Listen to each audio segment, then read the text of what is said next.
पूज्य संत महापुरुषों के वचनों से ही हम ये जान पाते कि हमारे जीवन का परम कर्तव्य क्या है।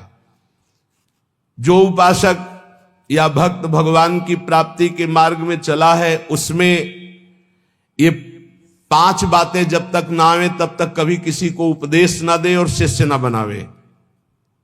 ये बहुत बड़े सिद्ध महापुरुष हैं, वो बोल रहे हैं।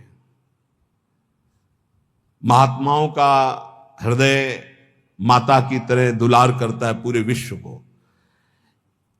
श्री सीताराम ओमकारनाथ जी महाराज जी ने कहा कि उपदेश देने जैसा खतरनाक खेल और कोई नहीं परमार्थ से भ्रष्ट होने के लिए।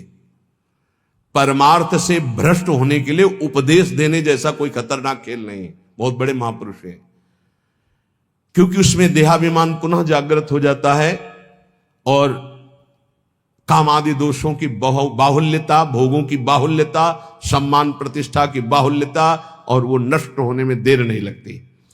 ये 5 बातें जब तक हृदय में ना जाए तब तक किसी को शिष्य न बनाए और उपदेश न दे, नहीं तो भ्रष्ट हो जाएगा पक्का। पहला, जब तक अंतःकरण पूर्ण रूप से शुद्ध ना हो जाए। अंतःकरण कहते हैं बुद्धि, मन, चित्त, अहंकार, 4 करणों को अंतःकरण कहते हैं। अंतःकरण शुद्ध कब माना जाता है? जब बुद्धि के निश्चय में एकमात्र परमात्मा है, मन में संकल्प विकल्प खत्म, केवल मन सावय मनहा कृष्ण पदारविंदयो चित्त मुरारी पादार्पित चित्त वृत्ति अहंकार दासत्व में एक भी विकार जिसके अंतःकरण में उदय नहीं होता, वो शुद्ध अंतःकरण वाला महापुरुष प्रथम उपदेश का पहला अधिकारी। अंतःकरण में किसी भी तरह का कोई भी विकार ना होना, पूर्ण अंतःकरण का शुद्ध होना। दूसरा, जो व्यक्ति, ये हम नहीं कह रहे, बड़े महापुरुष कह रहे हैं, सामने शास्त्र इसीलिए रख के बोलते हैं कि आप ये ना सोचे कि हम कोई मनमानी बोल रहे हैं। कुछ भी होगा तो हृदय, शास्त्र, संत तीनों से मिली हुई बात होगी, स्वतंत्र नहीं होगी। कोई भी ऐसी बात यहां से अनुभव युक्त भी निकलेगी तो आप पढ़ लेना, कहीं ना कहीं लिखा होगा। ऐसा नहीं हो सकता कि वो हमारे मनमानी बात हो, क्योंकि हमारा मन बचपन से लेके अभी तक जिसका स्वाध्याय करता रहा, जिनकी जूठन खाता रहा, जिनके चरणों के आश्रित रहा, वही मन में बैठ के बोलते हैं और कोई नहीं। पहला है उपदेश का अधिकारी कौन? जिसमें 5 बातें हो। पहली बात, अंतःकरण शुद्ध, बुद्धि, मन, चित्त, अहंकार, भगवदाकार, एक भी विकार जिसके हृदय में नहीं है। दूसरा, जो व्यक्ति स्वार्थ के लिए उपदेश सीखता है, जो अपनी वासनाओं की पूर्ति के लिए प्रवचन करना सीखता है, वो उपदेशक पक्का भ्रष्ट और दुराचारी हो जाएगा। वो धर्म का निर्वाह करने वाला नहीं होगा, उस समाज को भ्रष्ट करने वाला होगा। ये सिद्ध महापुरुष लिख रहे हैं, इसमें किसी की टीका टिप्पणी करने की बात नहीं। जिसको बुरा लगे तो भगवान को साक्षी करके हृदय में हाथ रख करके देख लेना। महापुरुषों के वचन डंके की चोट से होते हैं। जिसको बुरा लगे वो छाती में हाथ रख के बिहारी जी को साक्षी करके देख लेना कि ये वचन जो निकले हैं ये है हमारे में कि नहीं है, देख लेना। यहां केवल जबान की बात नहीं होती, छाती की बात होती है। जो व्यक्ति स्वार्थ पूर्ति के लिए, अर्थ प्राप्ति के लिए, वासनाओं की पूर्ति के लिए प्रवचन सीखता है, उपदेश सीखता है, दूसरे को उपदेश करता है, वो उपदेशक दुराचारी हो जाएगा, भ्रष्ट हो जाएगा, धर्म को नष्ट करने वाला बनेगा। तीसरा, जिसने अपनी वाणी में सत्य का अनुष्ठान नहीं किया, जिसने अपने आत्मस्वरूप का बोध नहीं किया, जिसकी वृत्ति निष्काम नहीं हुई, जो जगत से भगवत भाव रूप से संबंध नहीं की, वो बड़े से बड़ा विद्वान भी भ्रष्ट हो जाएगा। वो बड़े से बड़ा विद्वान भी भ्रष्ट हो जाएगा। ये देख लो, जिसके वाणी में सत्य नहीं, जो आत्मस्वरूप का बोध प्राप्त नहीं किए, जिसकी बुद्धि में निष्कामता नहीं, जो चराचर जगत में भगवत स्वरूप का भाव नहीं किए, वो बड़े से बड़ा विद्वान भी पतित हो जाएगा। चौथा, उपदेशक ब्रह्म विद्या और निदिध्यासन दोनों साथ में, अर्थात शब्द ब्रह्म का ज्ञान और परब्रह्म की अनुभूति दोनों। जो शब्द ब्रह्म का ज्ञान और परब्रह्म की अनुभूति से युक्त होगा, उसमें अमानिना मान देना, निर्माणता सबसे बड़ा सद्गुण होगा, निष्कामता उसके स्वभाव में होगी। ऐसा उपदेशक संसार के धर्म की प्रतिष्ठा करके सबको सुख प्रदान करता है। पांचवा, जो स्वयं अपने मन को कृष्णाकार कर चुका है, जो इष्ट के प्रेम में डूबा हुआ है, जिसका केवल इष्ट से दृढ़ विश्वास और संबंध है, जो इष्ट के स्मरण में डूबा हुआ उपदेश करता है, जो दुनिया में एकमात्र परम स्वतंत्र सत्ता श्री भगवान की देखता है, जो सबका परम मंगल करने का उद्देश्य रखकर, केवल उद्देश्य रखकर भगवत चर्चा करता है, उसका उपदेश देना यथार्थ धर्म का प्रकाश करने वाला होगा। ब्रह्मबोध होना शास्त्रों के स्वाध्याय का फल है। भगवत प्रेम होना इस समस्त साधनों और भक्ति का यथार्थ फल है। नहीं सो सब धर्म कर्म जर जाऊ, जहां न राम पद पंकज भाव। जब तक प्रभु के चरणों में प्रेम ना हो जाए या तत्वबोध ना हो जाए, तब तक उपदेश नहीं करना चाहिए।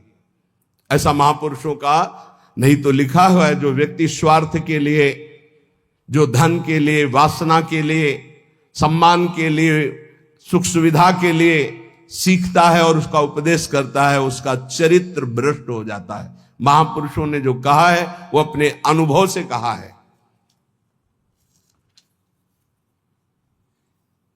पहले अपने आप की जो माया जनित वृत्ति है उसको हटाओ और मुक्त हो जाओ, तब दूसरों को मुक्त करने की बात सोचिए। पहले अपना कल्याण करो, जग का कल्याण स्वयं होगा। यह शास्त्रीय सिद्धांत है। पहले खुद की वृत्तियों को ठीक करो, पहले खुद काम क्रोध विजयी बनो, पहले खुद निरंतर नाम जप का रसास्वादन करो, फिर बोलोगे तो निहाल कर दोगे। पूज्य श्री रामचंद्र डोंगरे जी महाराज, सुना है प्रगट में, आंखों से अश्रु बह रहे हैं, ग्रीवा झुकी हुई है, सामने ठाकुर जी हैं, और ऐसी कथा पूज्य श्री मथुरादास जी, सुना है, बड़े बड़े महापुरुष, और कथा की और उठे और चल दिए। जो जहां जैसा वो सब वहीं छोड़ दिया। वो अपना देखो, लगाओ, गौ सेवा में लगाओ, विद्यालय में लगाओ, जहां परमहंस पूज्य श्री रामचंद्र डोंगरे जी महाराज, बड़े बड़े महापुरुषों को देखा। ये जो भगवत चर्चा है, ये जो उपदेश है, जो सत्संग है, ये आत्म सुख के लिए है। जीवन निर्वाह तो प्रभु स्वयं अपने दासों का करते हैं, उसके लिए ये थोड़ी है। ये भगवत मार्ग बेचने वाला थोड़ी है कि हमारे जीवन का निर्वाह तो योगक्षेमम वाहम्यम श्री हरि करेंगे। ये चर्चा किस लिए हो रही है? सबका परम मंगल करने के लिए हो रही। स्वांता सुखाय तुलसी रघुनाथ गाथा।